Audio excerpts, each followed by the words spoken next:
நிர்வாக சந்திக்குரிய அன்பு நண்பர் மௌலானா ஹாரூன் ரஷீத் அவர்கள் மற்றும் உள்ள அனைவருக்கும் அல்லாஹ்வுத்தாலா இந்த விழாவை நடத்துவதற்காக உடலால் பொருளால் பல்வேறு உதவிகளை செய்ய இருக்கிற அனைத்து நண்பர்களுக்கும் அல்லாஹ் வட்டாரத்தை அள்ளி அளிப்பானாக என்று துஆ செய்து தொடங்குகிறேன்.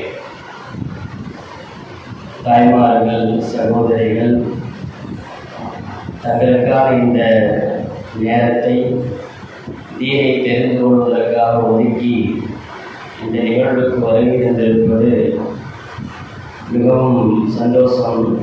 அல்லாஹ் தஆலா இந்த நேரத்தை பலனுள்ள நேரமாக உங்களுக்கும் எங்களுக்கும் ஆக்கி தருவாராக துஆ செய்து தொடங்குகிறேன்.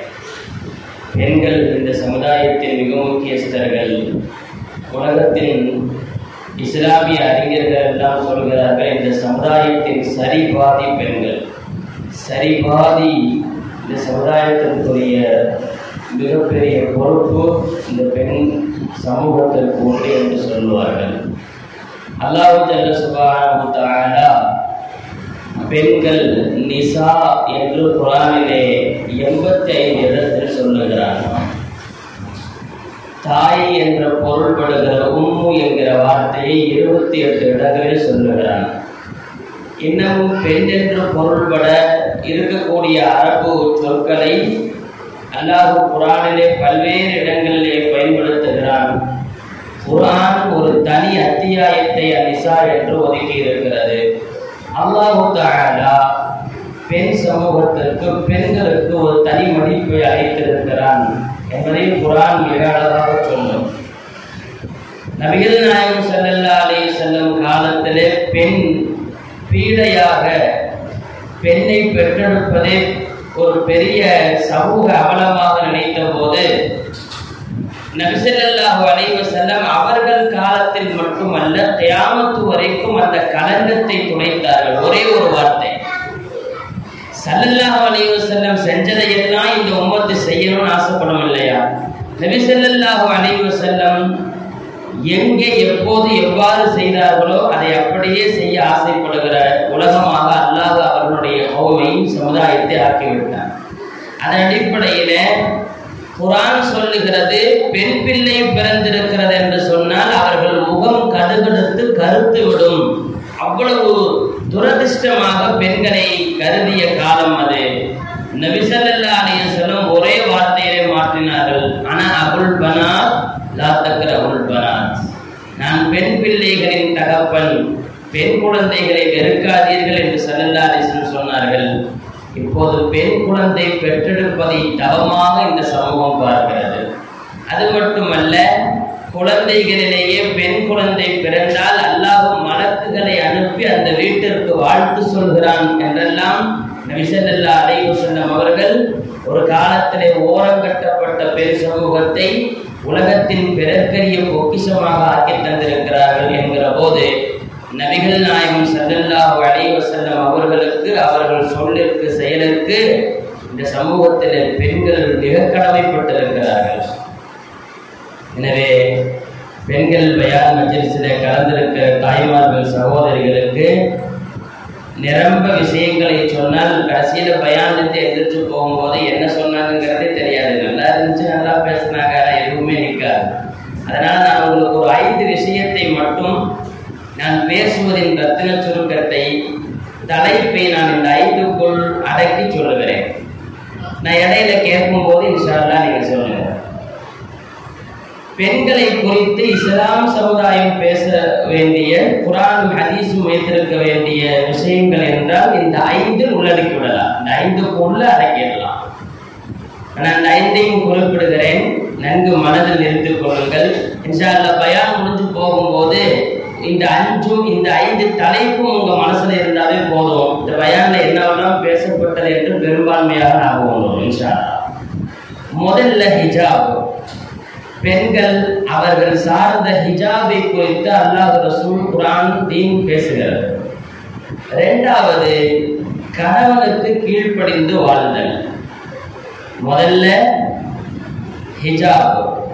இரண்டாவது கணவனுக்கு கீழ்ப்படிந்து வாழ்வது, மூணாவது உறவுகளை பேணுவது, நான்காவது பிரச்சனைகளை கையாள்வது, அஞ்சாவது சாலிகான குழந்தைகளை உருவாக்குவது. நான் பேசுறது இது 5குள்ளதான் இருக்கும் இன்ஷா அல்லாஹ். ஒன்று ஹிஜாப், ரெண்டாவது கணவனுக்கு கீழ்ப்படிந்து வாழ்தல். சகோதரிகள் பதில் சொல்லுவீங்கன்னு நான் நினைக்கிறேன் இன்ஷா அல்லாஹ். மூணாவது உறவுகளை பேணுவது, நாலாவது பிரச்சனைகளை கையாள்வது, அஞ்சாவது சாலிகான குழந்தைகளை உருவாக்குவது. நான் மறுபடியும் தலைப்பு உங்களுக்கு நன்கு ஞாபகப்படுத்திவிட்டு போகிறேன். நான் பேசக்கூடிய விஷயங்கள் இந்த 5க்குள் அடங்கிவிடும். ஒன்று ஹிஜாப், ரெண்டாவது கணவனுக்கு கீழ்ப்படிந்து வாழ்வது, மூணாவது உறவுகளை பேணுவது, நாலாவது பிரச்சனைகளை கையாள்வது, அஞ்சாவது சாலிகான குழந்தைகளை உருவாக்குவது. இந்த 5க்குள் தான் குர்ஆனும் ஹதீஸும் பெண்களை மிகச்சிறப்பாக வளர்த்தெடுக்கிறது. முதல்ல ஹிஜாப். ஆணுக்கும் பெண்ணுக்குமான ஒரு வித்தியாசம் ஹிஜாபில் இஸ்லாம் காண்பிக்கிறது. அவ்வளவுதான். தங்கள் உடல் சார்ந்த அமைப்பால் உடலை மறைக்க வேண்டிய பெரிய பொறுப்புதாரி பெண். ஆனால் அதையெல்லாம் பழமைவாதம் அப்படி இப்படின்னு பேசுறவர்கள் எல்லாம் உண்டு. நான் ஒரு சின்ன எக்ஸாம்பிள் சொல்றேன். மேலை மாநகரங்கள்ல, ஐரோப்பிய நாடுகள்ல அரைகுறை ஆடையோடு இருந்த பெண்கள் எல்லாம் இஸ்லாத்துக்கு வந்ததுக்கு அப்புறம் ஹிஜாபோடு இருக்கிறாங்க. அவங்களை பேட்டி காணக்கூடிய பத்திரிகையாளர்கள் கேட்கிறாங்க, ஆணும் பெண்ணும் சமம்னு நினைக்கிறீங்க, சமம் என்பதை பத்தி என்ன நினைக்கிறீங்க அப்படின்னோன்னா அந்த அம்மா சொல்றாங்க, ஒரு இஸ்லாத்திற்கு வந்த பெண்மணி, நான் ஏன் ஆணோடு போட்டி போடணும், அல்ல எனக்குன்னு ஒரு தனிச்சிறப்பை, பெண்ணுக்குன்னு ஒரு தனிச்சிறப்பை கொடுத்துருக்கானே, அப்படி நான் இருந்துட்டு போறேன் என்று சொல்லுவார்கள். பெண்ணுக்கு தனிச்சிறப்பு. ஹிஜாப் என்பது அவளை உள்ளடக்குகிற சர்வாதிகாரம் அல்ல, அவளை தனிச்சிறப்புப்படுத்துகிறோம். அதாவது இந்த கல்லுதான், வைரமும் கல்லுதான், கருங்கல்லும் கல்லுதான், ஜல்லியும் கல்லுதான். ஆனா ஜல்லியை தெருவில் கொட்டி வைக்கிறான், வைரத்தை தெருவில் கொட்ட முடியாது. ரெண்டுமே கல்லு வகைராக்கள் தான். ஆனால் ஒன்று அது இருக்க வேண்டிய இடம் அதுதான். ஆனால் வைரத்தை தெருவில் போட முடியாது. ஒரு பாதுகாப்பான பெட்டியில் வைத்து அதை இன்னொரு பாதுகாப்பான இடங்கள்ல வச்சு பாதுகாப்பாங்க. வைரம் என்பது பொத்தி பொத்தி பாதுகாக்க வேண்டிய பொருள். இஸ்லாம் பெண்களை வைரக்கற்களை போன்று வைத்திருப்பதால் தான் அதை பொத்தி பாதுகாக்கிறது என்று பெரியோர்கள் சொல்லுவார்கள். நபிகள் நாயகம் ஸல்லல்லாஹு அலைஹி வஸல்லம் சொன்னார்கள், அல்மர்அத்து அவ்ரத்துன், பெண் மறைக்கப்பட வேண்டியவர். ஸல்லல்லாஹு அலைஹி வஸல்லம் ஃபாத்திமா அம்மாட்ட பெண்ணுக்கான இலக்கணம் என்னன்னு சொல்லுன்னு ஒரு தடவை கேட்டாங்க. ஒரு பெண்ணுன்னா எப்படிமா இருக்கணும்? ரசூலுல்லாஹ் வளர்ப்பு இல்லையா? ரத்தன சுருக்கமா ஒரே வார்த்தையில சொல்லிட்டாங்க, பொம்பளைனா இதுதான், பெண்ணுனா இப்படித்தான் இருக்கணும்னு சொல்லிட்டாங்க. என்ன சொன்னார்கள் தெரியுமா? அல்லா யராஹா ரஜுலுன் வ அல்லா தரா ரஜுலன். இந்த பொண்ணு தன் கண் கொண்டு எந்த அந்நிய ஆணையும் பார்க்க கூடாது, அந்நிய ஆணின் கண் படும்படி வாழவும் கூடாது. இதுதான் ஒரு பெண்ணுக்கான இலக்கணம். ஒரு பெண் அந்நிய ஆண்களின் கண்ணில் மறைந்தும் தன் கண்ணால் அந்நிய ஆண்களை பார்க்காமலும் வாழ்வதுதான் ஒரு பெண்ணிற்கான நல்லிலக்கணம் என்று சொல்லுவார்கள் ஹஜ்ரத் ஃபாத்திமா ரலியல்லாஹு தஆலா அன்ஹா. அப்போ பெண்கள் என்பவர்கள் வைரங்களை போல் பாதுகாக்கப்பட வேண்டியவர்கள் என்பதால் தான் ஹிஜாபை இந்த சமூகம் வலியுறுத்துகிறது. நான் ஹிஜாபை பற்றி அதிகமாக சொல்ல வேண்டியதில்லை, உங்களுக்கு நிறைய தெரிஞ்சிருக்கலாம். ஹிஜாபு போடுறதுலையும் இன்னைக்கு நாகரிகத்தை கடைபிடிக்கிறோங்கிற பேரில் புருக்காக்கள் எல்லாம் மாடல் மாறிவிட்டது. புருக்கா போடுறதே அது டைட்டாக இருக்கக்கூடிய ட்ரெஸ்ஸுகளை வெளியில காட்டாமல் இருக்கிறது. ஆனால் புருக்காக்களே இன்றைக்கு டைட்டாக வருவது என்பது உலமாக்கள் பலரும் பல நேரங்களிலே இதற்கு எதிர்ப்பு குரல் கொடுத்து கொண்டிருக்கிறார்கள். ஒன்றுமில்லை, ஹஜ்ரத் ஆயிஷா ரலியல்லாஹு அன்ஹா ஒரு தடவை அவங்க அண்ணன் மக ஏதோ ஒரு பொருள் கொடுக்க வீட்டுக்கு வந்தப்போ ஒரு ஷால் போட்டிருக்காங்க, ஷாலு முக்காடு. அது ரொம்ப லேசான துணி. அதை பார்த்து ஒன்று பிடிச்சி கிழிச்சு விட்டுட்டு வேற ஒரு கெட்டியான துணியும் போட்டு விட்டாங்க.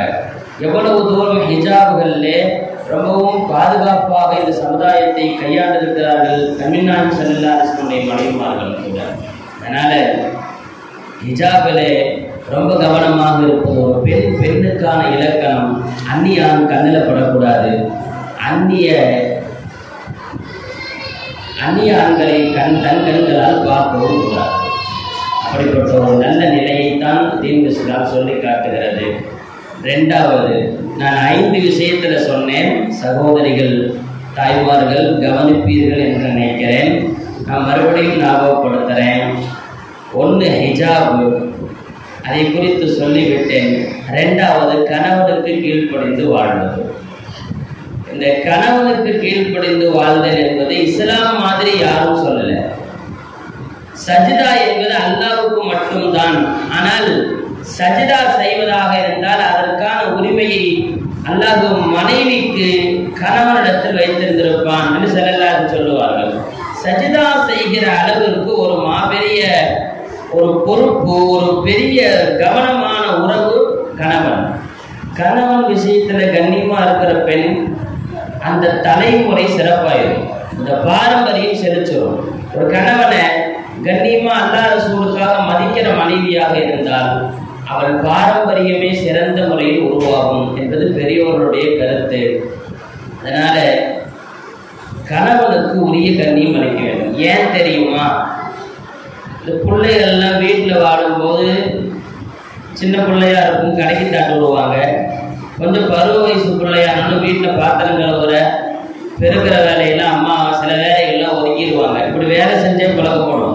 அதோட வேலையும் செஞ்சு வீட்டில் அத்தாவுக்கு அண்ணன் தம்பிகளுக்கு கூட பிறந்தவங்களுக்கு வேலை செஞ்சு அப்படியே இருக்கும்போது கடைசியில் கல்யாணம் பண்ணி கொடுத்தா அங்கு போயும் அதே மாதிரி தான்.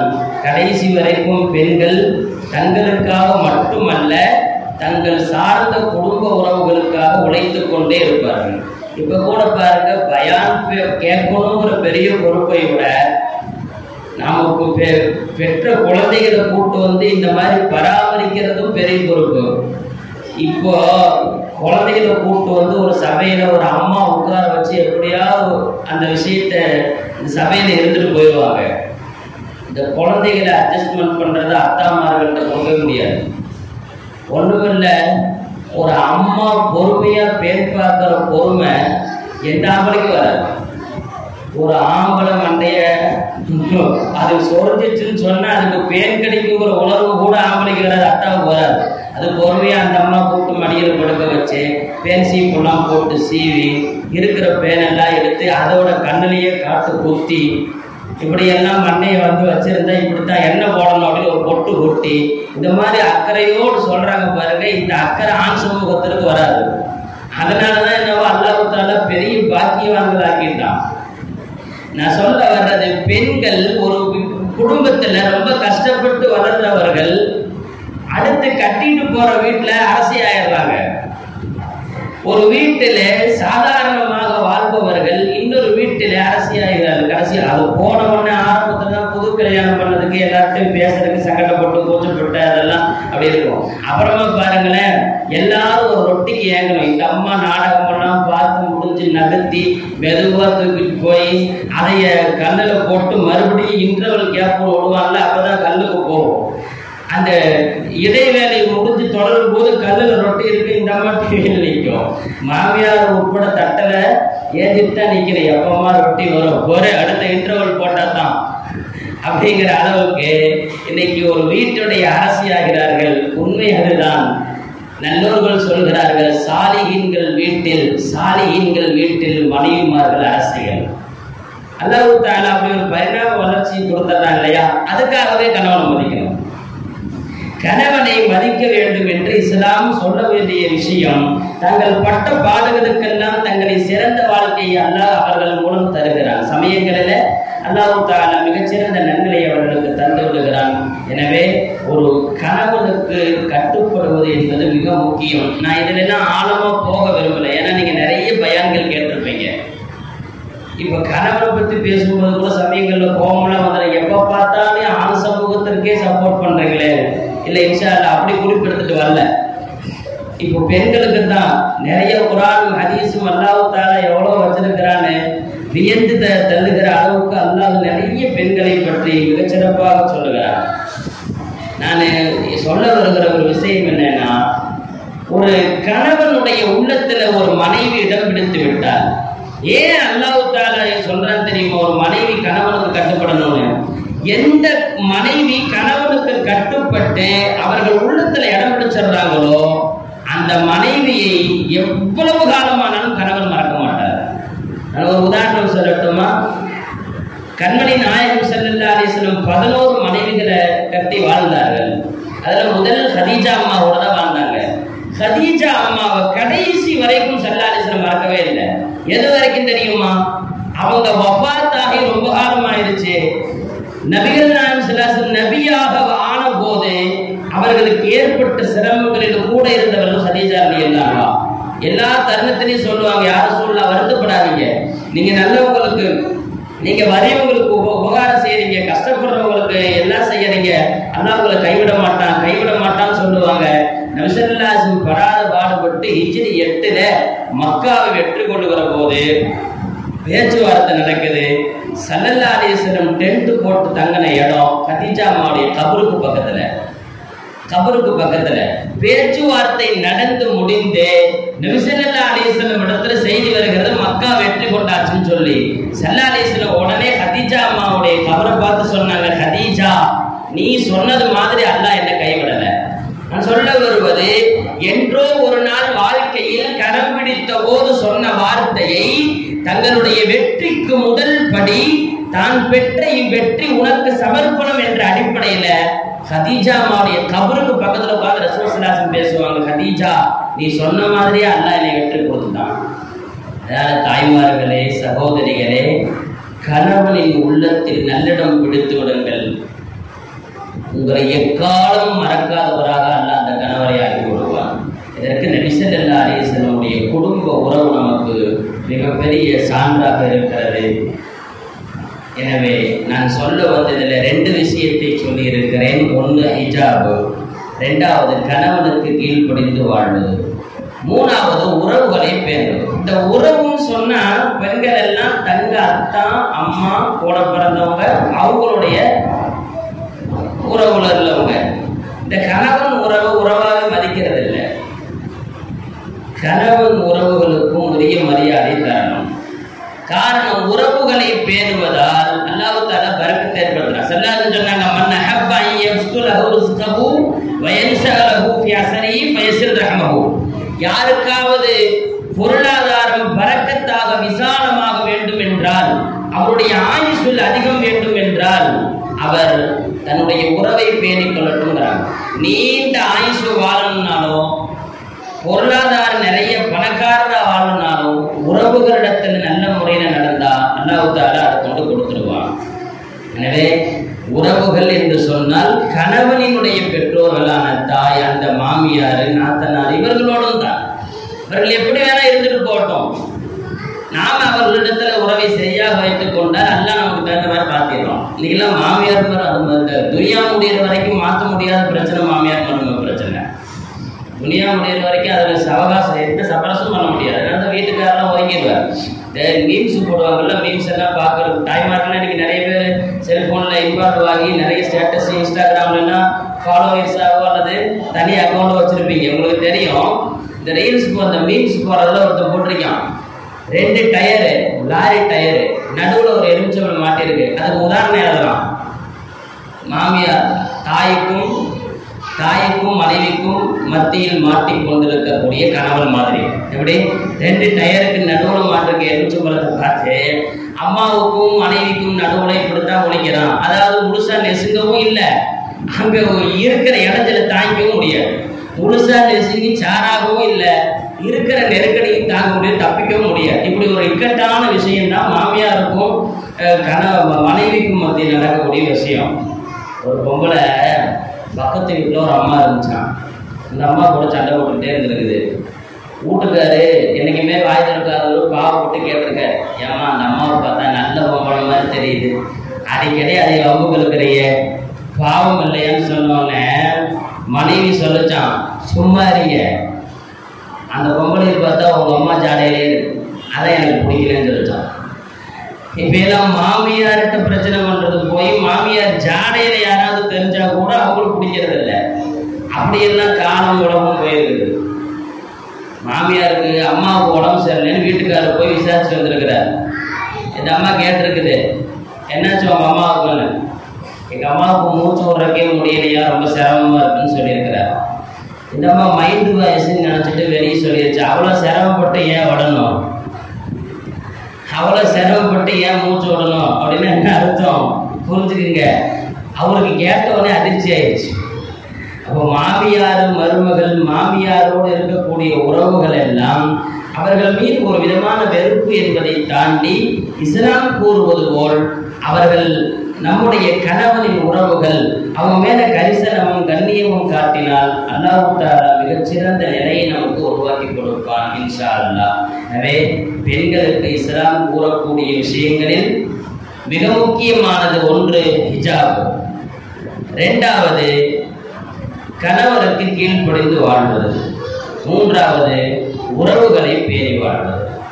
இன்ஷா அல்லாஹ் நாலாவது தலைப்பை நான் சொல்லக்கு முன்னாடி நீங்க சொல்லுவீங்க நான் எதிர்பார்க்கிறேன். சகோதரிகளும் தாய்மார்களும், நான் 5 தலைப்புல சொன்னேன், 3ஐ தற்போது கொண்டு வந்து விட்டேன். முதல்ல ஹிஜாபு, இரண்டாவது கணவனுக்கு கீழ்ப்படிந்து வாழ்வது, மூணாவது உறவுகளை பேணுவது. இப்போ 4வது தலைப்புக்கு வருகிறேன், பிரச்சனைகளை கையாள்வது. இதுதான் இந்த காலத்துக்கு தேவையான மிக முக்கியமான விஷயம். ஏன்னா முன்னவெல்லாம் நாம கல்யாணம் செய்து வைக்கக்கூடிய பெண்ணுக்கோ ஆணுக்கோ எதுவுமே சொல்லி தந்து அனுப்புவதில்லை. அவர்கள் எல்லாத்தையுமே வாழ்க்கையிலே சமாளித்து விடுவார்கள். காரணம் ஒண்ணும் இல்லை, அத்தாட்டையும் அம்மாட்டையும் பார்க்கறது தான், வேற ஒண்ணும் இல்லை. எவ்வளவு பிரச்சனைகள். ஆனா இன்னைக்கெல்லாம் பொண்ணுக்கும் மாப்பிள்ளைக்கும் கல்யாணம் பேச ஆரம்பிச்சுட்டாவே அப்ப இருந்து ஒரு கவுன்சிலிங் நடத்துறோம். அசத்து கூட அதுக்கு பொறுப்பு தர ஜமாக்களோட மால நம்ம உங்களுடைய மஹல்லாவுடைய இமாம் அன்புநர் ஹாரூன் ஹஜரத் நிக்காஹ் கவுன்சிலிங்குடைய பொறுப்புதாரி. நிக்காஹ் கவுன்சிலிங் நடத்துறோம். பொண்ணையும் மாப்பிள்ளையும் கூப்பிட்டு, பொன் வீட்டாரையும் மாப்பிள்ளை வீட்டாரையும் கூப்பிட்டு, திருமணம்னா இப்படித்தான், உறவுகள்னா இப்படித்தான் சொல்லி பாடம் எடுக்க வேண்டிய தேவை இந்த காலத்துக்கு உண்டாயிருக்குன்னா காரணம், ஒரு காலம் இருந்தது பிரச்சனைகள் எல்லாம் வரும். இன்னைக்கெல்லாம் பிள்ளைகள் எல்லாம் ரொம்ப நிறைய பேசவும் செய்யறாங்க, ரொம்பவும் தைரியமா இருக்கிறாங்க. அன்றைக்கெல்லாம் அடிவாங்கிற அளவுக்கு இருந்தாங்க. நம்ம தாரிமா நன்னிமார்கள் தலைமுறை, நம்ம அம்மாமார்கள் எல்லாம் கூட குடும்பத்துல எவ்வளவோ பிரச்சனைகள் வந்திருக்குது, சமாளித்தார்களே, சகித்தார்களே, தாங்கினார்களே. எங்க கொண்டு போய் இந்த பிரச்சனைகளை எல்லாம் வச்சாங்க? ஏதாவது பள்ளிவாசல்ல கட்ட பஞ்சாயத்துக்கு போனாங்களா, அல்லது வேற அமைப்புகள்கிட்ட போனாங்களா, பஞ்சாயத்துகளுக்கு போனாங்களா? இல்ல, அத்தாவுக்கும் அம்மாவுக்குமோ அல்லது குடும்பத்திலே ஏதாவது சங்கடம் வந்தாலோ காலையில வந்ததை மதுரையில தீர்த்து விடுவார்கள். முசல்லா தான் அவங்களுடைய களம். பிரச்சனைகள் ஏற்படும், எல்லா வேலையும் முடிச்சுட்டு போய் முசல்லாவில் உட்கார்ந்து அல்லாஹ்விடத்தில் ஒப்படைத்தால் அடுத்த வேலை மிக அற்புதமாக நடக்கும். அப்படித்தான் இந்த தலைமுறையை கொண்டு வந்திருக்கிறார்கள். இன்னைக்கு பிள்ளைக்கு சின்னதா பிரச்சனைனா வீட்டுக்கு வந்தது. நீங்கள் கேட்டிருக்கலாம், நிறைய அச்சத்துமாக சொல்லியிருப்பாங்க, காலையில நேரத்துல ஏற்படுறாங்கிறதுனால தலாக்கு வாங்குறதெல்லாம் உண்டு. காலையில மாமியார் வீட்டுல காலையில நேரத்துல ஏற்படுறாங்கிறது ஒரு பிரச்சனையாகவே ஆக்கக்கூடிய சூழல் வந்து விட்டது. இப்ப இந்த மாதிரியான பிரச்சனைகளை எல்லாம் கையாள வேண்டும். அதை கையாளுகிற யுக்தியை இஸ்லாம் நமக்கு மிக அழகாக சொல்லுகிறது.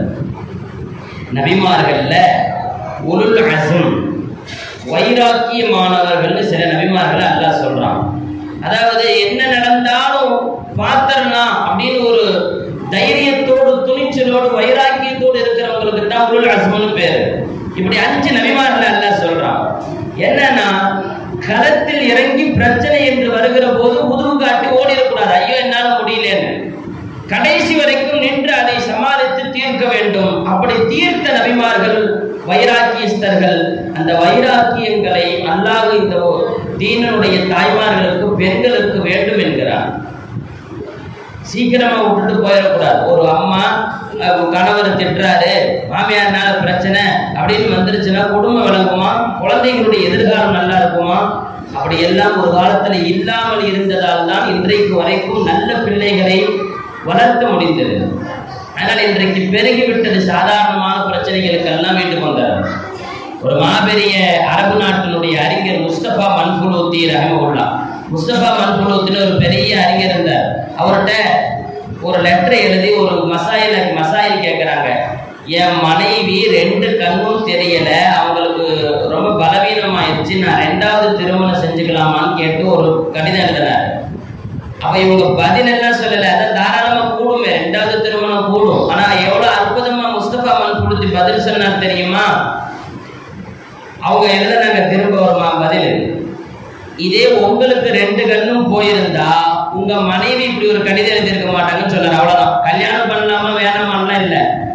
உங்களுக்கு 2 கண்ணும் போயிருந்தா உங்க மனைவி இவருக்கு 2 கண்ணும் தெரியல, நான் வேணா 2வது இன்னொரு ஆளை கல்யாணம் பண்ணிக்கிட்டாலும் உங்க மனைவி கேட்டிருக்க மாட்டாங்க. நான் சொல்ல வருவது, தாய்மார்களுக்கு இந்த வைராக்கியம் தான் நம் தலைமுறையை செழிக்க வைத்தது, சந்தோஷப்படுத்தது. ஆனா இன்னைக்கு அந்த காலத்துல இல்லையே. வளர்த்த வேண்டிய பொறுப்பு உங்களுக்கு உண்டு. கணவனுக்கோ குழந்தைகளுக்கோ என்ன ஆனாலும் சரி, கடைசி வரைக்கும் நின்று அவர்களை பார்க்கிற பெரிய மனோ தத்துவத்தை, மன உளவியல் சார்ந்த சக்தி எல்லாம் அவங்களுக்கு தந்திருக்கான். ஒரு ஆள்கிட்ட இருக்க முடியாது. அதை வந்தவொடனே சொன்னேன்ல, ஒரு குழந்தையை கொடுத்து ஒரு 10 நிமிஷம் பார்த்துக்கணும்னு சொன்னா பாருங்க, அவருக்கு வேற மாதிரி ஸ்ட்ரெஸ் ஆயிடும். அவருக்கு ஒரு ஆண்கிட்ட வந்து நீங்க குழந்தைய கொடுத்துட்டு போனா அவர் 4 மணி நேரம் அவர் ஒரு மாதிரி பேஷண்ட் ஆயிடுவார். கொஞ்ச நேரத்துல வந்து பாத்தீங்கன்னா அவருக்கு சுகர் ஜாஸ்தியா இருக்கும், அவருக்கு பிபி அதிகமா இருக்கும். ஒரு பெண்ணு தான் அதை கையாள முடியும். இந்த குழந்தைகளை வச்சு அதுகளை பார்த்து அல்லாஹ் அக்பர், அல்லாஹ் தஆலா அப்படி ஒரு நிலையை தந்திருப்பதால் பெண்கள் வைராக்கியமானவர்கள். அந்த வைராக்கியத்தை வர்ற தலைமுறைக்கு வளர்த்தணும். இன்னைக்கு நிறைய தலாக்குகள், தலாக்கை விட குலா கேட்கறது ஜாஸ்தி. அதுவெல்லாம் அல்லாஹ் தஆலா பாதுகாக்க வேண்டும். அந்த பாதுகாக்கிற பெரிய பொறுப்பு தாய்மார்களுக்கும் சகோதரிகளுக்கும் உண்டு. சகோதரியில ஒரு பெண்ணு 30 வயசு, அவங்களுக்கு கணவர் வஃபாத்தாயிட்டார். எல்லாமே சின்ன சின்ன குழந்தைங்க. பயங்கரமான கஷ்டத்தை அந்த பெண் அனுபவித்தார்கள். குழந்தைகளை வளர்க்க முடியல, குடும்பத்தை பார்க்க முடியல, பொருளாதார இடைஞ்சல்கள் எல்லாத்தையும் சமாளிச்சு அவங்களுக்கு ஒரு ஹதீஸ் ஞாபகம் வந்துச்சு. ஒரு ஹதீஸ், மன் லஸிமல் இஸ்திக்ஃபார ஜஅல அல்லாஹு லஹு மின் குல்லி ஹம்மின் ஃபரஜா வ மின் குல்லி ضيقின் மக்ரஜா வ ரஸகஹு மின் ஹைஸு லா யஹ்தஸிப் அப்படின்னு சொல்லி ஹதீஸ். யாரு அல்லாஹ்விடத்துல தௌபா செய்யறத வளமையாக்கி கொண்டார்களோ அவங்களுக்கு அல்லாஹ் தஆலா எல்லா கவலையிலிருந்தும் விடுதலை அளித்து விடுவான். எல்லா நெருக்கடியில் இருந்தும் அல்லாஹ் வழிபடுத்து விடுவான். அரியா புறத்தில் இருந்து அல்லாஹ் ரிசுக்கு கொடுப்பான்னு சொன்ன உடனே இந்த அம்மா போய் அல்லாஹ்விடத்துல தௌபா செய்து துஆ செய்துட்டே இருந்து அல்லாஹ் அரியாபுரத்துல இருந்து அவங்களுக்கு ரிசுக்கு கொடுத்து பிள்ளையெல்லாம் நல்லா படிக்க வச்சு அரசு உத்தியோகங்க சகோதரியில அரசு உத்தியோகஸ்தர்களாக ஆக்கி ஒரு ஊர்ல பேர் சொல்லும்படியான குடும்பமா அந்த ஒத்த பொம்பளை காப்பாத்திட்டாங்க. அவங்க மகன்கள்லாம் சொல்லுவாங்க, அம்மா உங்களை சின்ன வயசுல அத்தா தவிக்க விட்டு வஃபாத்தானார்கள். இன்னைக்கு நாம் அரசாங்க ரீதியால் மரியாதை கொடுக்கக்கூடிய அளவுக்கு உயர்ந்திருக்கிறோம் என்றால் உங்களுடைய வைராக்கியமான உழைப்பு தான் சொல்லுவாங்களாம். அப்போ ஒரு 30 வயசுல கணவனை இழந்து விட்டு நிற்கக்கூடிய ஒரு பெண் கதிகலங்கி நிற்கவில்லை. தன் பிள்ளைகளை ஊர்புகழும் மக்களாக மாற்றியிருக்கிறார்கள் என்றால் அவர்கள் அண்டிய இடம் அல்லாஹ் தஆலா. அல்லாஹ் இடத்துல அண்டனால்தான், அல்லாஹ் இடத்துல அவங்க சரியாக இருந்ததால் தான் அதை அவர்கள் மிகச்சிறந்த பிள்ளைகளாக வளர்த்து கொடுக்க முடிந்தது என்பதை நாம் பார்க்கிறோம். எனவே கண்ணியத்திற்குரிய தாய்மார்களே, பிரச்சனைகள் வரும், கையாளுகிற முறைகளை இஸ்லாம் சொல்லிக் கொடுக்கிறது. பொதுவாகவே பொம்பளைய மனசு ரொம்ப இலகுவானது, அதை கஷ்டப்படுத்தக்கூடாதுன்னு சொல்லுவாங்க. செல்லாருன்னு சொல்லுவாங்க, ரிஃப்தம் பில் கவாரீர், பெண்கள் வந்து பாட்டில் மாதிரி, அதாவது பாட்டில் கிளாஸ்கள் வந்து கண்ணாடி பாத்திரங்களை எப்படி ரொம்ப கேர்ஃபுல்லா ஹேண்டில் பண்ணணுமோ அது மாதிரி பெண்கள் கண்ணாடி பாத்திரங்களை போல் ரொம்ப மென்மையாக பயன்படுத்துங்கள் என்று சொல்லுவார்கள் கண்மணி நாயகம் ஸல்லல்லாஹு அலைஹி வஸல்லம்.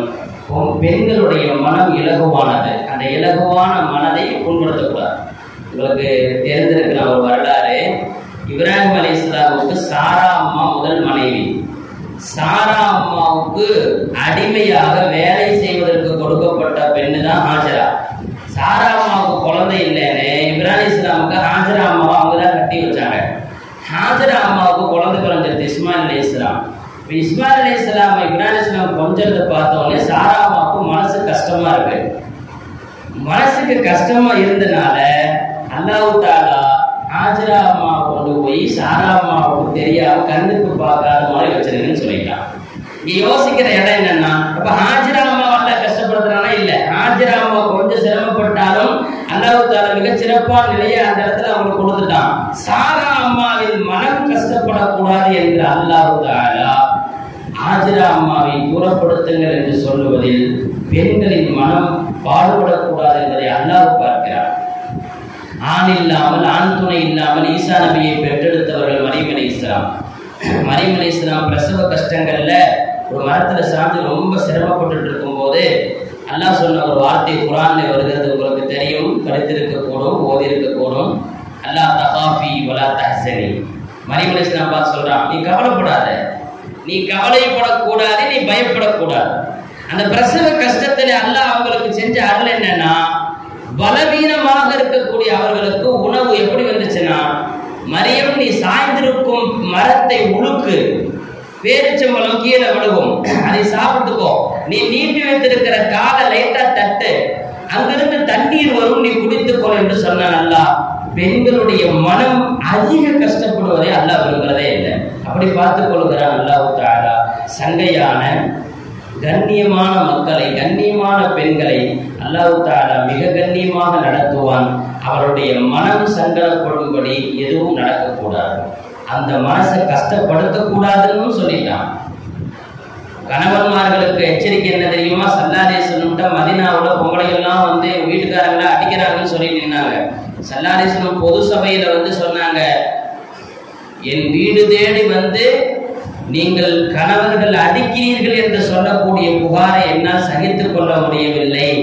நல்லோர்கள் தான் பெண்களை நல்ல முறையில் நடத்துவார்கள், இழிந்தவர்கள், தீயவர்கள், கெட்டவர்கள் தான் பெண்களை கெட்ட முறையில் நடத்துவாங்கன்னு சொன்னார்.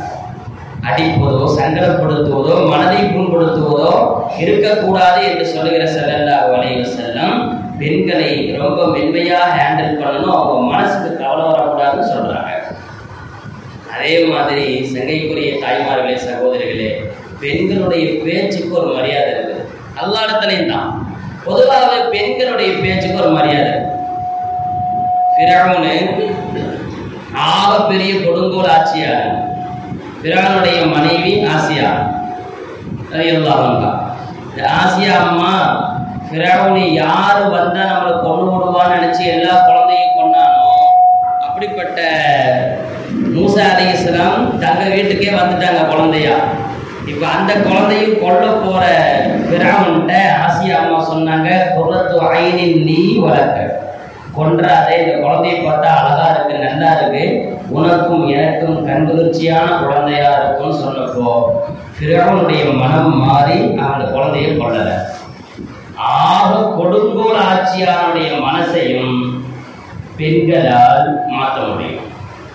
ஃபிரௌனுடைய மனசையும் ஆசியா அம்மாவுடைய வார்த்தை மாற்றிருச்சே, அந்த வார்த்தைகளால் மாற்ற முடியும். இன்னொரு பையன் ஏதாவது சேட்டை பண்ணிட்டு அவன் கடைக்கு போடான்னா போக மாட்டான், கடைக்கு போடான்னு சொல்லி போக மாட்டான். கடைசியில் இந்த அம்மா புர்கா போட்டு எதையும் எல்லாமே நான் தான் செய்யணும் அப்படின்னு சொல்லிட்டு இந்த அம்மா மட்டும் கொஞ்சம் சங்கடப்பட்டு வெளியே போனாங்கன்னா கூட நானே வேண்டாம்னு ஓடிடுவான். தாயுடைய சங்கடத்தை, அவருடைய கஷ்டங்களை பொறுக்காத பிள்ளைகளுக்கு அம்மாவுடைய வார்த்தைக்கு ஒரு தனி மதிப்பு இருக்கிறது. அல்லாஹ் தஆலா அப்படி வைத்திருக்கிறார். அந்த வார்த்தையில ஒரு பெரிய மதிப்பு வச்சிருக்கிறார். சமயங்கள்ல பொம்பளைகள் ரொம்ப அறிவா பேசிடுவாங்க, ஆம்பளைகளே வாயிலை வச்சிருவாங்க. சில பேச்செல்லாம் பார்த்தா டக்குன்னு படார்னு பதில் வரும், அந்த பதிலுக்கு அப்புறம் என்ன செய்யறதே தெரியாது. இப்படித்தான் ஒரு பெரிய கண்டுபிடிப்பார். இந்த பல்பு கண்டுபிடிச்ச Thomas Alva Edison. Edison bulb கண்டுபிடிச்சிருக்கார். அவர் ஒரு 100 தடவை பயங்கரமான பயிற்சியெல்லாம் எடுத்து ஃபெயிலியர் ஆகி கடைசியா 100வது தடவை பல்பு கண்டுபிடிச்சிருக்காரு. பல்பு எரிஞ்சிருச்சு. அது ஒரு ராத்திரி நேரம். இவர் பல்பு எரிஞ்ச சந்தோஷத்துல, கண்டுபிடிப்பு சக்சஸ் ஆயிடுச்சு, அந்த சந்தோஷத்துல மனைவி எழுப்பி, இங்க பாரு நான் கண்டுபிடிச்சது சக்சஸ் ஆயிடுச்சு, பல்பு எரியுதுன்னு சொன்ன உடனே அந்த அம்மா சொல்லிச்சான், அணைச்சிட்டு போடையான்னுச்சான். எவ்வளவு வரை கண்டுபிடிப்பானா இருந்தாலும் சரி, தான் மனைவிட்டு அவர் ஒண்ணும் இல்லைதான். இந்த பல்பு வாங்குறதுன்னு சொன்னாங்க பார்த்தீங்கன்னா, அந்த குழந்தைகள்லாம் ஏதாவது ஒரு மாதிரியா அசிங்கப்பட்டுட்டா பல்பு வாங்கிட்டேன், ஒருவேளை இங்கிருந்தா வந்திருக்குமோ எனக்கு டவுட் வந்துருச்சு. இந்த பல்பு வாங்குறது, எடிசனே பல்பு வாங்கிட்டார். கண்டுபிடிச்ச எடிசனுக்கே பல்பு கொடுத்துருச்சு ஒரு அம்மா. அப்போ பெண்கள் ரொம்ப சாதுரியமா பேசுவாங்க. இன்னொரு கண்டுபிடிப்பாரு, அழகா எழுதுறாங்க. ஒருத்தர் ஒரு திரவம் கண்டுபிடிக்கிறார், ஒரு லிக்யூடு. அதை ஊத்தினா எல்லாம் கரைஞ்சிடும். அவரும் தன் மனைவியை கூப்பிட்டு சொல்றாரு, இங்க பாரு, நான் எதை இந்த திரவத்தை ஊத்தினா எல்லாம் கரையிற மாதிரி ஒரு திரவம் கண்டுபிடிச்சிருக்கேன்னு சொல்ல, ஒரு லிக்யூடு, ஒரு தண்ணி மாதிரி. இதை ஊத்தினா எதா இருந்தாலும் கரைச்சி போயிடும். அந்த அம்மா விவரமா கேட்டுச்சு, உலகத்துல எவனும் கேட்காத கேள்விய, அப்ப இதை எதிர ஊத்தி வைப்பேன். எதிர ஊத்தினாலே எதை ஊத்தினாலும் கரைச்சி போயிடும், அப்ப இதை எதிர ஊத்தி வைப்பேன் அப்படின்னு கேட்டுச்சாங்க. அப்போ இதுல இந்த மாதிரி மீன்ஸ் போடுற ஆளுக்கு கீழே எழுதுறானுங்க, மனைவிக்கு மீறி எந்த அறிஞரும் இல்லை. அப்படி ஒரு பெரிய ஒரு மிகப்பெரிய அறிவு ஜீவிகளாக அல்லாஹ் தஆலா வச்சிருக்கிறான். ரொம்ப சமயங்கள்ல அஜத்துமார்களும் மாட்டிக்கிறது உண்டு, அஜத்து மாதிரி உள்ள ஆளுகளும் மாட்டிக்கிறது உண்டு. ஒரு அரபு நாட்டுல ஒரு அம்மா, அதாவது சமயத்துல பெண்கள் பேசினா அது வேற மாதிரி உருவெடுத்து சில நேரங்களில் சாதிக்கவும் செஞ்சிருது. ஒரு அரசர் மகன் அவருக்கு அஜர்த்து மார்பு போட்டிருக்க உடை மேல ஆசை. ஒரு அபாவெல்லாம் போட்டு தலப்பாவெல்லாம் கட்டி ஒரு அப்போ அந்த காலத்துல எல்லாம் இந்த கோவேறு கழுதைன்னு சொல்லுவாங்க, அதில் வருவாங்க. அதில் அவர் வந்துட்டு இருக்கிறார். அப்போ எல்லாம் ரொம்ப தீவிரமா இருந்த ஆளுங்க தானே. அஜர்த்து மார்பை பார்த்தா மசாயில் கேட்பான். அப்போ உடனே அந்த அம்மா இவரை பார்த்து வழிமறிச்சு ஒரு மசாயில் கேட்டுருது, பொம்பளை சம்பந்தப்பட்ட ஒரு மசாயில். இவர் சொல்லியிருக்காரு, எனக்கு தெரியாதுமான்ட்டு. அந்த அம்மா அஜர்த்துன்னு நினச்சி கேட்டிருக்குது, இவருக்கு தெரியல. உடனே அந்த அம்மா வெடுக்குன்னு சொல்லிடுச்சு, அது பகல் எருக்கப்பல் பகலன்னுச்சான். ஒரு காலத்தை இன்னொரு காலத்து மேலே போகுதுன்ட்டு அது பாட்டுக்கு விறுவிறுன்னு போயிடுச்சு. இவருக்கு ரோசம் வந்துருச்சு, என்னடா அல்லா ஆலிசா வேஷம் போட்டு கேட்டு நீ கழுதுன்னு சொல்லியிருக்கேன் எங்கள் அம்மான்னு சொல்லி. அக்கா நடந்த விஷயம் வரலாறுல உண்மையா இருக்குது. அவர் போய் படிச்சு பட்டம் வாங்கிட்டார். இந்த அம்மா ஒத்த வார்த்தை தான் சொல்லிச்சு பாருங்களேன், 8 வருஷம் 10 வருஷம் ஓதி பட்டம் வாங்க வச்சிருச்சு அவரை. அது இந்த மாதிரி பொம்பளை எல்லாம் சில நேரத்தில் பேசுகிற விஷயங்கள்லாம் படத்தில் எங்கேயாவது போய் பயங்கரமா பதிஞ்சிடும். யாரையும் விட்டு வைக்கிற பெண்களுடைய வார்த்தை. ஒரு வலிவுள்ளா ஒரு பெரிய இறைநேச செல்வர், அவருக்கு எல்லா ஆளுகளுக்கும் வீட்டில் கொஞ்சம் மரியாதை அப்படி இப்படித்தானே இருக்கும். அப்போ அந்த வலிவுள்ளா ஒரு பெரிய கராமத்து நடத்துறாரு, அற்புதம். காத்துல பறக்கிறார், மேல பறக்கிறார் ஆகாயத்துல. எல்லாம் ஊரே சேர்ந்து பார்த்து, ஆஹா அல்லாவுடைய நேசரால தான் இப்படிலாம் செய்ய முடியும் அப்படி எப்படின்னு பேசுறாங்க. எல்லாம் முடிஞ்சு இவர் வீட்டுக்குள்ள வர்றாரு. சமையல் கட்ட அந்த அம்மா வேலை செஞ்சுட்டு இருக்கு. ஒரு உள்ள வந்து விஷயம் தெரியுமா? ஆமாம்மா தெரியுமே, நம்ம ஊர்ல நடந்ததுதானே இந்த அவளியா பறந்தாங்களே, அல்லாவுக்கு என்ன அழகா இருந்துச்சு, அல்லாவுடைய நேசர் தான் இப்படிலாம் செய்ய முடியும் அப்படி இப்படின்னு இந்த அம்மாவுக்கு உழுந்து இருக்குது. இவர் நைசா சொன்னாரு, அது வேற யாரும் இல்லை, நான் தான். உடனே இந்த அம்மா பதில் என்ன சொல்லுச்சு, அதான பார்த்தேன், போனவனையே பறக்கும் போதே தெரியும் நீதான். அடுத்தவங்களா இருந்தா கூட பரவாயில்ல, தான் கணவன் ஏதாவது குறை சொல்லிடணும். இப்படி எல்லாம் பேச்சில சாதுரியமான பெண்கள், இவருடைய பேச்சுக்கு அல்லாஹ் மரியாதை கொடுக்குறாங்க. அதான் சொல்ல வரேன், பெண்களுடைய பேச்சிற்கு அல்லாஹ் மரியாதை கொடுக்குறான். ஒரு மிக அழகான சரித்திரம் ஒன்று குர்ஆனிலே பதிவாக இருக்கிறது, உங்களுக்கு தெரியும். 28வது ஜுஸுனுடைய ஆரம்பம், கது சமிஅ அல்லாஹு கௌலல்லதி துஜாதிலுக ஃபீ ஸௌஜிஹா வரும் இல்லையா. கௌலா பின்து ஸஅலபான் ஒரு பெண்மணி, கணவரும் அவரும் பேசிக்கொள்ளும் போது கோபத்துல தலாக்கு மாதிரி ஒரு வார்த்தையை சொல்லிட்டாரு. அதுக்கப்புறம் மனசு மாறி அவரு அது இல்ல தலாக்கு சொல்லன்னு சொல்லும் போது இல்ல அப்படி வார்த்தையை சொல்லிட்டா நம்ம சேர்ந்து வாழ முடியாது, நான் ரசூலுல்லாஹ்ட்ட போய் கேட்டு வரேன்னு இந்த அம்மா வந்தாங்க. ஸல்லல்லாஹு அலைஹி வஸல்லம் அது வரைக்கும் சட்டம் இறங்கலைங்கிறதுனால அது தலாக்கு மாதிரி தான் அப்படிங்கிற மாதிரி சொல்லிட்டாங்க. டெய்லியும் ரசூலுல்லாஹ்ட்ட வந்துட்டு நான் என் கணவனோட குடும்பம் நடத்த முடியுமா, வாழ முடியுமான்னு சொல்லி டெய்லி வந்துட்டு போயிட்டு இருந்தாங்க. அல்லாஹ் இடத்துல துஆ செய்தார்கள். அந்த பெண்மணியுடைய துவாவை அல்லாஹ் கபூல் செஞ்சாங்கிறது தான் இந்த ஆயத்து. அல்லாஹ் தஆலா இந்த ஆயத்துக்கு என்ன அர்த்தம் தெரியுமா? கது சமி அல்லாஹு கௌலல்லதி துஜாதிலுக ஃபீ ஸௌஜிஹா, தன் கணவரின் விஷயத்தில் தங்களிடத்திலே மிகப்பெரிய போராட்டம் நடத்தினாரே அவர் வார்த்தையை அல்லாஹ் தஆலா அங்கீகரித்து விட்டார், கேட்டுட்டான்னு சொல்றாங்க. பெண்களுடைய வார்த்தை, பெண்களுடைய துஆவிற்கு அல்லாஹ் மதிப்பு கொடுக்குறான். தாய் பார்த்து நல்ல துவாவை கெட்ட துவாவை கேட்டுட்டா கபூலாயிரும். அந்த அம்மாவுக்கு எவ்வளவு மரியாதைன்னா, கடைசியில உமர் ரலியல்லாஹு அன்ஹு காலம், ஸல்லல்லாஹு அலைஹி வஸல்லம் காலத்திலே அந்த அம்மா வயசானவங்க. உமர் ரலியல்லாஹு அன்ஹு கிட்டத்தட்ட 10-15 வருஷத்துக்கு அப்புறம் ரசூலுல்லாஹ்க்கு அப்புறம் ஆட்சி செய்யும் போது வழியில அமீருல் முஃமினீன் ஜனாதிபதி வர்றாரு. ஒரு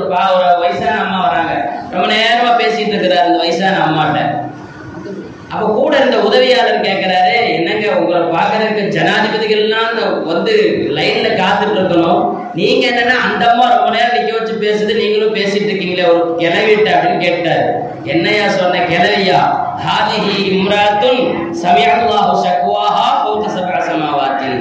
இந்த பெண் யாரு தெரியுமா? 7 வானத்திற்கு மேல் இருந்து அல்லாஹ்வே ஒரு வார்த்தையை கேட்டான். அப்படிப்பட்ட பொண்ணப்பா, நான் கேட்கறதுல என்ன தப்புன்னு சொன்னாங்களாம். அப்போ அல்லாஹ் தஆலா 7 வானத்திற்கு மேல் இருந்தும் பெண்களுடைய குரல்களுக்கு மதிப்பளிக்கிறான் என்கிற போது சங்கையான தாய்மார்கள் நல்ல துவாக்களை நல்ல விஷயங்களை பேச வேண்டிய பெரிய பொறுப்பில் இருக்கிறோம். நான் முடிவுக்கு வந்து விடுகிறேன் இன்ஷா அல்லாஹ். நல்லதோ கெட்டதோ நீங்கள் பேசுவதை அல்லாஹ் கேட்கிறான். நீங்கள் பேசுவதை அல்லாஹ் கேட்கிறான். நல்லதையே பேசுங்கள். நான் பேசுறதையும் நீங்க கேட்கணும்னு நான் எதிர்பார்க்கிறேன். தாய்மார்களே, டீயோ பிஸ்கட்டோ வந்தாலும் சரணமில்லாமல் கொஞ்சம் கேட்பீர்கள் என்ற ஒரு நம்பிக்கையோடு பேசுகிறேன். அல்லாஹ் தஆலா பெண்களுடைய வார்த்தைக்கு மதிப்பளிக்கிறார், தாய்மார்களுடைய துஆவிற்கு மதிப்பளிக்கிறார். புகாரி ரஹ்மத்துல்லாஹ் குர்ஆனுக்கு பிறகு மிகப்பெரிய ஹதீஸ்களை வல்லுனர், ஹதீஸ்களை ஒப்புக்கொள்ளுகிற மிகப்பெரிய அல்லாஹ் தஆலா அங்கீகரித்தவர்கள் புகாரி. புகாரி ரஹ்மத்துல்லாஹ் சின்ன வயசுலயே கண்ணு போயிடுச்சு. புகாரி ரஹ்மத்துல்லாஹ்வுக்கு கண்ணு வேண்டி துஆ செய்தது அம்மா. அவங்க அம்மா துஆ செய்ததால் தான் அல்லாஹ் தஆலா கண்ணை கொடுத்தான். ஜமக்ஷரின் ஒரு பெரிய இமாம் வெளியில குருவி காலில் நூறு கட்டி விளையாண்டு இருந்தாங்க. அவங்க அம்மா ரொம்ப நேரமா கூப்பிடுறாங்க, அவருக்கு காதல உலகல கோவப்பட்டு வெளியே வந்து பாக்குறாங்க. குருவி காலில் நூலை கட்டி விளையாண்டு இருந்தவரு அவங்க அம்மா பார்க்குற நேரத்துல கொஞ்சம் விசையா இருந்ததுனால காலு தனியா வந்துருச்சு, குருவி காலு. கோவப்பட்டு அவங்க அம்மா சொல்லிட்டாங்க, இந்த குருவியுடைய காலை உடைச்ச மாதிரி அல்லாஹ் அவங்க காலை உடைச்சிருவாங்க. மாபெரிய இமாம் ஒரு முறை குதிரையில போகும்போது தடுக்கி விழுந்து கால் அவர்களுக்கு போய்விட்டது. அவர்கள் சொல்லுவார்கள், என் தாய் ஏதோ ஒரு கோபத்தில் அவர்கள் பேசிய வார்த்தை தான் என் கால் இன்றைக்கு இல்லைன்னு சொல்லுவாங்க. அதனால தான் தாய்மார்கள்ட்ட டக்குன்னு பத்துவாவெல்லாம் நீங்கள் எவ்வளோ கோபமாக இருந்தாலும் பிள்ளை விஷயங்களை மட்டும் கொஞ்சம் அவசரப்பட்டு சொல்லிடக்கூடாது. கோபத்தில் வர்ற வார்த்தையை கொஞ்சம் நல்லதாக மாற்றிக்குங்க. உங்களுக்கு தெரிஞ்சிருக்கலாம், சுதைசி இமாம், மக்காவுடைய மாபெரிய இமாம், அவர் ஒரு விஷயம் சொல்லுவார். அவர் சின்ன வயசுல ரொம்ப சேட்டைக்காரர், சூட்டிப்பா இருப்பார். என்ன பண்ணுவாருன்னா சமைச்சு வச்ச சாப்பாட்டில் மனம் தூக்கி போட்டுருவார். பொம்பளைக்கு ரொம்ப கஷ்டமான காரியமே சமைக்கிறது தான். அதில் வந்து என்னவா இருக்கும், இவங்க அம்மா திட்டி திட்டி பார்த்தாங்க. ஒரு நாள் விருந்தாளிகள் வர நேரத்தில் சமைச்ச சாப்பாட்டில் மனம் தூக்கி போட்டார். எவ்வளோ கோபம்! அந்த அம்மா கோபத்தில் திட்டின வார்த்தையை அவர் சொல்றாரு, என் தாயினுடைய வார்த்தை அப்படின்னு சொல்றாரு. நான் சாப்பாட்டில் மன்னத்துக்கு போட்டோடனே கோபத்தில் அந்த அம்மா சொல்லியிருக்கிறாங்க, ஓடிப்போ அல்லாஹ் உன்னை ஹரமுக்கு இமாமாக்கட்டும்னு ஆகலாம். ரொம்ப கோபத்தில் திட்டின வார்த்தை. அதாவது என்னன்னா, ஓடிப்போ மக்காவுக்கு இமாமாக்கட்டும் அல்லாஹ் உன்னை அப்படின்னு. இதெல்லாம் கேட்டதுக்கு அப்புறம் நாங்கள்லாம் எங்க அம்மாமார்கிட்ட போய் தயை நல்ல துவா செய்ய, ஏதாவது புண்படுத்தினாலும் சரி இந்த மாதிரி ஏதாவது துவாவெல்லாம் செய்யலாமே, ஏன் உனக்கு மட்டும் தோண மாட்டேங்குதுலாம் கேட்க ஆரம்பிச்சிட்டோம். பாருங்க, ஒரு தாயுடைய துவா. அவர் சொல்றாரு, என் தாயுடைய துவா தான் இன்னைக்கு என்னமோ ஹரமன் இமாம், ஹரமுடைய சீஃப் இமாம் அவர். அதனால நல்ல துவா செஞ்சிருங்க, உங்க பிள்ளைய அல்லாஹ் சிறப்பான இடத்துல கொண்டு வந்துருவார் இன்ஷா அல்லாஹ். தாய்மார்களே, உங்கள் வார்த்தையை அல்லாஹ் கேட்கிறார், இந்த வார்த்தைக்கு மதிப்பளிக்கிறார். எவ்வளவு பெரிய வணக்கசாலியா இருந்தாலும் அந்த அம்மாட்ட நல்ல பேர் வாங்கணும். ஜுரைஜ் அப்படின்னு ஒரு பெரிய வணக்கசாலி தொழுதுகிட்டே இருந்தார். அம்மா வந்து வாசப்படியில் உட்காந்து ஜுரைஜ்னு கூப்பிட்டாங்க, காணோம். ரொம்ப நேரமா ஜுரைஜ் ஜுரைஜ்னு கூப்பிட்டாங்க, மதிப்பே இல்லை. தொழுதுட்டு இருக்கிறாரு. அவரால் தொழுகையை முடிச்சுட்டு வர முடியல, அம்மாவுடைய சொல்லுக்கு மதிப்பு கொடுக்க முடியல. கடைசியில இக்கட்டான நேரம் அந்த அம்மா கோபத்துல எந்திரிச்சு, அல்லாஹ் உன்னை விபச்சாரியுடைய கண்ணில் முடிக்க வைக்கட்டும்னு சொல்லிட்டு போயிட்டாங்க ஏதோ கோபத்துல. கடைசியில ஒரு பொம்பளை இவர் மேல தப்பான பழி சுமத்தணும்னு சொல்லி, தான் பெத்த குழந்தைக்கு இவரு தான் அத்தான்னு சொல்லி, ஊர்ல உள்ளவெல்லாம் உன்னை பெரிய ஆள் நினைச்சிட்டு இருந்தா இப்படி பண்ணிட்டேன்னு அடிச்சு ஒடிச்சு எல்லாம் பண்ணதுக்கு அப்புறம் அந்த ஜுரைஜ் வந்து அந்த குழந்தையினுடைய வயிற்றுல குத்தி, உன் தகப்பன் யாருன்னு கேட்டாரு. அந்த குழந்தை சொன்னது, இது ஒரு அதிசயம். நபிசல்லாஹு சொல்லுகிறார்கள், பிறப்பிலேயே குழந்தைகளாக பேசியவர்கள் சில பேர், அதில் இந்த குழந்தை ஜுரைஜினுடைய குழந்தைன்னு சொல்லுவாங்க. அப்படி பேச வச்சாரு. இப்ப என்னன்னா, அவ்வளவு பெரிய வணக்கசாலிக்குமே தாயுடைய பத்துவா பழித்து விட்டது. அதனால தாய்மார்கள் மிக அல்லாஹ் தஆலா அந்த வார்த்தைக்கு மதிப்பளிக்கிறான் என்கிற போது நீங்கள் பார்த்து சிறப்பான முறையில் பேச வேண்டும். நான் சொல்ல வந்தது, பிரச்சனைகளை சமாளிப்பது. முதல்ல ஹிஜாப், ரெண்டாவது கணவனுக்கு கீழ்ப்படிந்து வாழ்வது, மூணாவது உறவுகளை பேணுவது, நாலாவது பிரச்சனைகளை சமாளிப்பது. அது மாமியாரோ அல்லது குடும்பத்திலேயோ அல்லது பிள்ளைகள் மூலமோ எதுவாக இருந்தாலும் நல்ல முறையில் ஹேண்டில் பண்ணணும். குழந்தைனால நமக்கு பிரச்சனை வந்தாலும் சாபம் விட்டு விடக்கூடாது. ஐந்தாவதை சொல்லி நான் முடிவுக்கு வருகிறேன். சாலிகான குழந்தைகளை உலகத்திற்கு தருவது. அஹ்மது பின் ஹம்பல் ரஹ்மத்துல்லாஹ் அவங்கள பார்க்கறதே பெரிய தவமாக நினைத்தார் அந்த காலத்துல. அஹ்மது பின் ஹம்பல் ரஹ்மத்துல்லாஹ் பார்க்க முடியாதா எப்படியாவது? அப்படிப்பட்ட அஹ்மது பின் ஹம்பல் சொல்லுகிறார் ரலியல்லாஹு அன்ஹு, பக்தாதுடைய குளிரில் குளிருக்கான ஸ்வெட்டர் எல்லாம் போட்டு விட்டு அந்த கும்மிருட்டில் என்னை கொண்டு வந்து பள்ளிவாசல் வரைக்கும் விட்டு மதரசாவுக்கு விட்டு போவார் என் தாயார். அல்லாஹ் என் தாயினுடைய அந்த பரக்கத்தால் தான் என்னை பெரிய ஆளாக்கிட்டான்னு சொல்லுவாங்க. இன்னைக்கு மக்தப் மதரசாக்களுடைய எண்ணிக்கை குறைவாகிவிட்டது. அதிலும் குறிப்பாக காலை மதரசாக்கள் காணாமலேயே போய்விட்டது. மதரசாக்களுடைய நிலவரங்கள் ரொம்ப மோசம். இன்னைக்கு பெண்கள் மதரசாவில் நிஸ்வான்கள் அட்மிஷன்களாக ஆகுவதில்லை. சொல்லப்போன பெண்கள் பயான்களுக்கு கூட பெரும்பான்மையாக பெண்கள் கலந்துக்கிறதுல. முன்னவெல்லாம் நிறைய வருவாங்க, இப்பெல்லாம் பெண்கள் பயானுக்கு கூட ஆர்வம் இல்லாமல் போய்விட்டது. பெரிய பெரிய சாலிகங்கள் உருவானதற்கு காரணமே சாலிகான பெண்கள் என்கிற போது, தாய்மார்களே, சிறந்த மக்களை வளர்த்தக்கூடிய பொறுப்பும் உங்களுக்கு உண்டு. நான் 2 விஷயத்தை உங்களுக்கு ஞாபகப்படுத்துகிறேன். நம்மளுடைய வயசு பசங்கள் எல்லாம் கஞ்சா போன்ற போதைக்கு அடிமையாக இருக்கிறார்கள். நம்ம வயசு பிள்ளைகள் எல்லாம் செல்போன் போதையில் இருக்குதுதோ. இது 2ஐயும் காப்பாற்ற வேண்டிய பெரிய பொறுப்பு அத்தாவை விட அம்மாவுக்கு தான் உண்டு. தாய் நினைத்தால் மாற்றலாம். உங்கள் வார்த்தை அவர்களை மாற்றும், உங்களுடைய வளர்ப்பு அவர்களை மாற்றும். உங்களால் தான் சிறந்த சமூகத்தை உருவாக்க முடியும் என்று அல்லாஹ் வைத்திருக்கிறான். அவ்வருள் மதரசா, தாய் தான் முதல் மதரசா என்று சொல்லுவார்கள். தாயின் மடிதான் மதரசா என்று சொல்லுவார்கள் ஸல்லல்லாஹு அலைஹி வஸல்லம். நீங்கள் நினைத்தால் நல்ல சமுதாயத்தை உண்டாக்கலாம். கண்ணியத்திற்குரிய தாய்மார்களே, நான் இறுதியில் முடிவுக்கு வருகிறேன். பிள்ளையாக பிறந்து சிறு பிள்ளையிலேயே வேலை செய்ய ஆரம்பித்து பருவ வயது அடைந்ததற்கு பிறகு தாய்க்கு துணையாக வீட்டில் உள்ள எல்லார் வேலையும் பங்கெடுத்து செஞ்சு திரும்ப கட்டி கொண்டு வந்த இடத்துலையும் வேலைக்காரியாகவே இருந்து கணவனுக்கு உபகாரம் செஞ்சு பிள்ளைகளை கவனிச்சு கடைசியில் தன் வாழ்க்கை இதுக்குள்ளேயே போயிடுமா என்று நினைக்கக்கூடிய பெண்கள், அதற்குள்ளேயே போக வேண்டாம். உங்களுடைய உள்ளங்களை அல்லாஹ்வை நோக்கி திருப்புங்கள். இறுதியாக ஒன்று சொல்லி முடிக்கிறேன். சல்மானுல் ஃபாரிசி என்ற ஒரு விருந்தாளியை கூட்டிட்டு கொண்டு வருவார் அபூதர்தா. அபூதர்தா ரலியல்லாஹு வீட்டுக்கு சல்மான் ஃபாரிசி வருவாங்க. அவங்க வீட்டு அந்த மனைவி கொஞ்சம் அலங்கரிச்சிக்காம இருக்கும்போது, ஏமா இப்படி இருக்கிறேன்னா இவர் எங்கேங்க ரொம்ப தொழுதுகிட்டு ஓதிக்கிட்டு குடும்பத்தையே கவனிக்கிறதுன்னு சொன்ன உடனே சல்மான் ஃபாரிசி ரலியல்லாஹு சில விஷயங்கள்லாம் சொல்லி கொடுத்து, உனக்கு சில ஹக்கு உண்டு, உன் கண்ணுக்கு உண்டு, உன் உடம்புக்கு உண்டு, மனைவிக்கு உண்டுன்னா சொல்லிட்டு ஸல்லல்லாஹு அலைஹி வஸல்லம் அங்கீகரிச்சிருவாங்க. இப்போ என் கணவன் என்னை கண்டுகொள்வதில்லை என்று சொன்ன உம்முத்தர்தா இருக்காங்கல்ல, அவங்க மனைவி, அவங்களுடைய கடைசி வாழ்க்கை எப்படி ஆச்சு தெரியுமா? அவங்க மிகப்பெரிய வழக்கசாலி ஆயிட்டாங்க. உம்முத்தர்தா ரலியல்லாஹு மிகப்பெரிய வழக்கசாலி.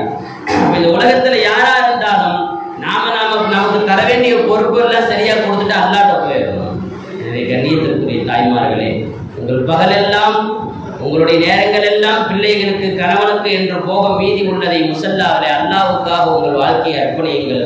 மிகச்சிறந்த நன்னிலை அல்லாஹ் உங்களுக்கும் நம் வளரும் தலைமுறைக்கும் தருவான். எல்லாம் வல்ல அல்லாஹ் இந்த பயான் நிகழ்ச்சியை ஏற்படுத்திய மக்களை, கலந்து கொண்டவர்களை, குழந்தைகளை, சிறார்களை எல்லோரும் பொருந்திக் கொள்வானாக. நம்முடைய ஒன்று உடலை எல்லாம் ஏற்றுக்கொள்வானாக. நான் ஒன்று மட்டும் எதிர்பார்த்து நிற்கிறேன் தாய்மார்களே. நான் ஒரு 5 விஷயம் சொன்னேன். அந்த 5 மட்டும் நீங்கள் சொல்லிட்டா திருப்தியோடு நான் இன்ஷா அல்லாஹ் இந்த விழாவை நான் நிறைவு செய்வேன். நான் 5 தலைப்பு, ஏதாவது பெண்களுக்கு ரொம்ப முக்கியமான 5 சொன்னேன். இன்ஷா அல்லாஹ் கொஞ்சம் சத்தமாக சொல்லுங்களேன். முதலாவது ஹிஜாப், அல்ஹம்துலில்லாஹ்.